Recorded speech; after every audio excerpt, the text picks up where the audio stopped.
Tempo is a commonly used word in football. Most often you'll hear it used in relation to a player who has the ability to, quote, set the tempo of a game. But what does this actually mean? How do coaches control it? And why do some of them crave it above all else?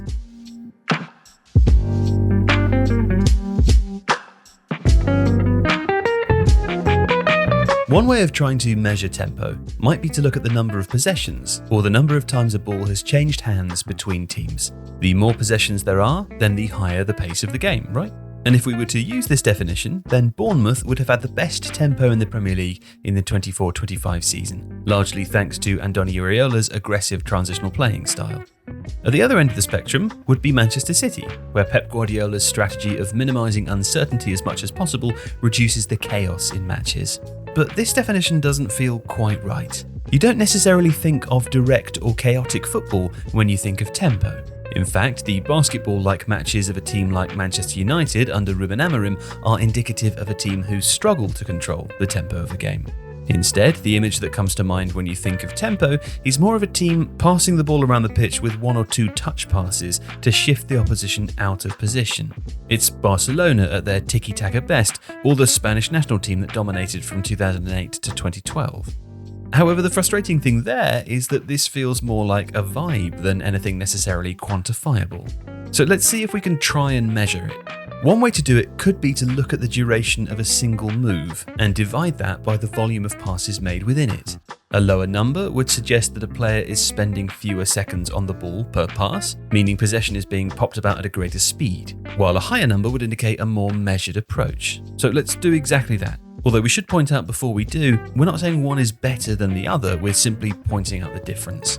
We're also looking specifically at sequences of possession that last at least 5 passes and last longer than 10 seconds in order to show when a team has settled possession.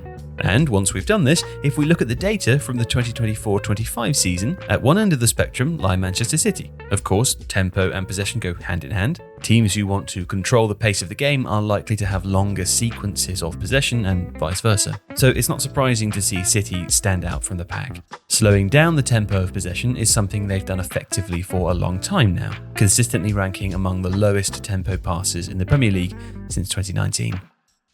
Although Guardiola is evolving his tactics, he is still an advocate of territorial dominance by working the ball forward in a more considered manner. Interestingly though, City are something of an outlier, indicating the Premier League is transitioning to a more chaotic and less controlled style. Guardiola has himself admitted this, saying, "The way that modern football is the way that Bournemouth play, the way that Brighton play, that Newcastle play."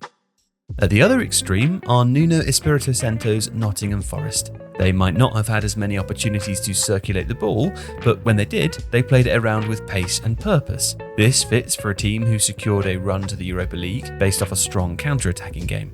So now that we know what tempo is, who are the players that can help you control it?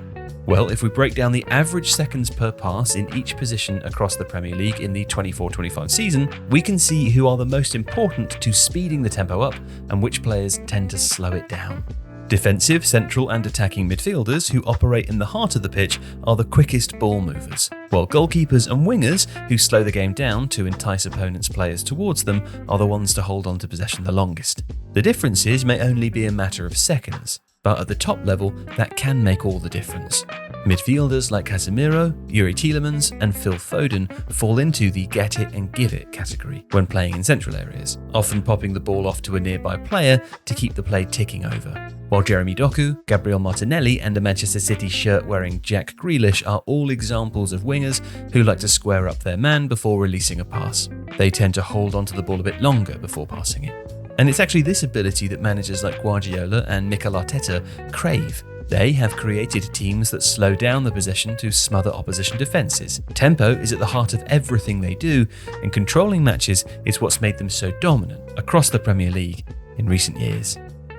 If you like this video, please consider subscribing to the channel. The Athletic is home to some of the world's best sports journalists, including David Ornstein, Daniel Taylor, Ollie Kay, Amy Lawrence and James Horncastle. With the latest transfer news and insight on every Premier League football story that matters, theathletic.com puts you inside football.